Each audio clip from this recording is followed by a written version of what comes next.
আমার বড় আপার বাড়িতে যাচ্ছি। বড় আপা আমাদের জন্য রান্না বান্না করছে। রান্না করছে হচ্ছে মুরগির মাংস ঘরের মধ্যে গ্যাসের চুলায়।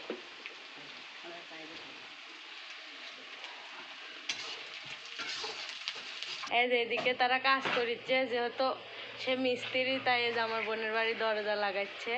আমার দুলাভাই ওই যে জোগালি দিচ্ছে, মানে হেল্পারি করছে। আর এদিকে আমাদের জন্য রান্না, এই যে মুরগির মাংস ওইদিকে ধুয়ে রেডি করে রাখছে।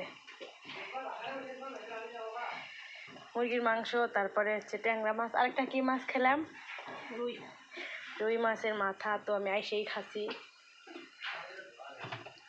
এই যে মশলা কষিচ্ছে। আসলে বোনেরা ভালোবাসে, বোনেরা আসলে কি না কি রান্না করে খিলাবো সেই চিন্তা ভাবনা করে মশলা কষাচ্ছে। এরপরে এর মধ্যে মাংস দিয়ে দিব। এই তো মাংস রান্না শুরু হয়ে গেছে।